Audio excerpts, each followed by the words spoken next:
Long ago, in the kingdom of Latium, the good king Numitor, known for his wisdom and generosity, was dethroned by his evil brother, Prince Amulius. At the same time, Amulius banished Numitor's daughter, the beautiful Princess Silvia, to the temple of Mars, the god of war. There, thought Amulius, she would never have sons who might reclaim the throne. But his plan didn't work as expected, for Silvia married Mars, and somewhat later, the couple had twin sons, whom they named Romulus and Remus. It did not take long for news of the twins' birth to reach Amulius, who immediately ordered 2 of his servants to kidnap the newborns and drown them in the Tiber River.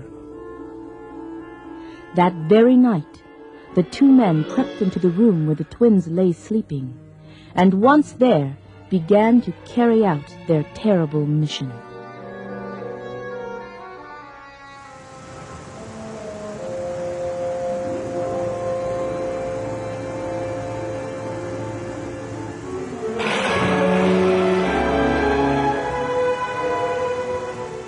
The next morning, the servants reported to Amulius that Romulus and Remus were dead.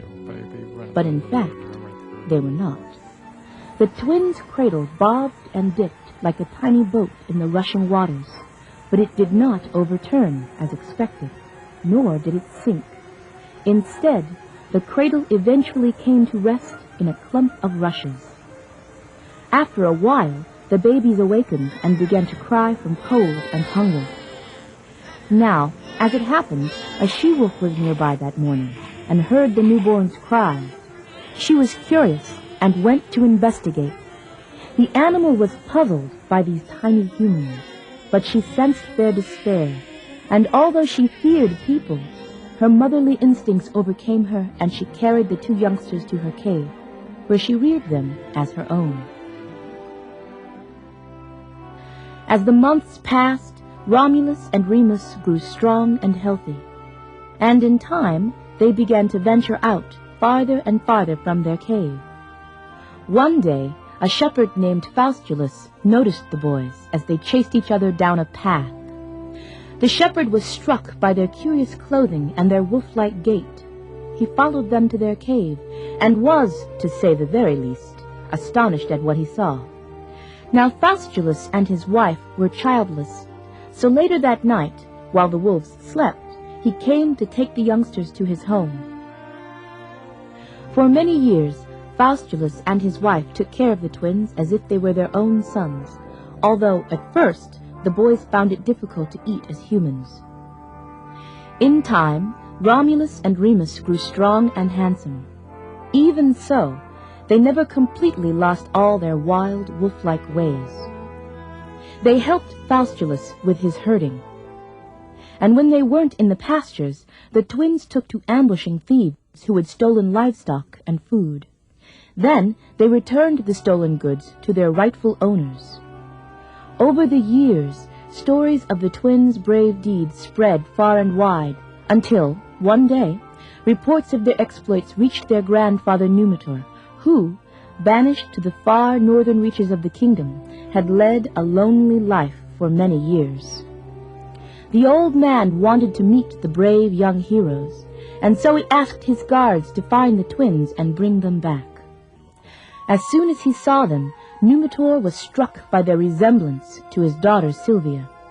And when Romulus and Remus told him their story, he realized what had happened. You are my grandsons. My daughter, the Princess Silvia, is your mother.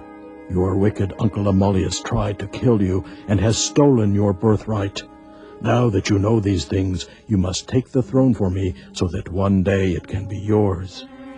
When the 2 brothers returned home, they began to plan how they would accomplish this task. First, they decided to recruit as soldiers all whom they had helped over the years. Then, their army would attack Amulius and his forces as they slept. Finally, they would take their army to the temple of Mars to rescue their mother.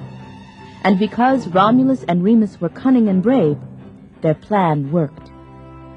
Silvia returned to the castle, and Numitor regained his throne. To commemorate their victory, the twins decided to build a great city on the banks of the Tiber River, where the she-wolf had found them. Romulus designed the streets and houses, Remus the temples and baths. And, in time, a magnificent city blanketed the 7 hills that stood near the river. But what was it to be called? Remus said it should be called Rem, because he had designed the temples. Romulus wanted the city to be named Rome, because he had designed the houses.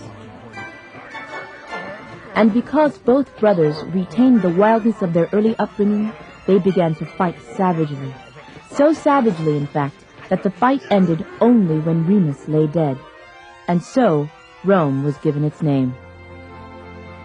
In time, Romulus became king of the city named after him, and ruled wisely and compassionately for many years. Because he had done so many good and noble things, the gods looked favorably upon him.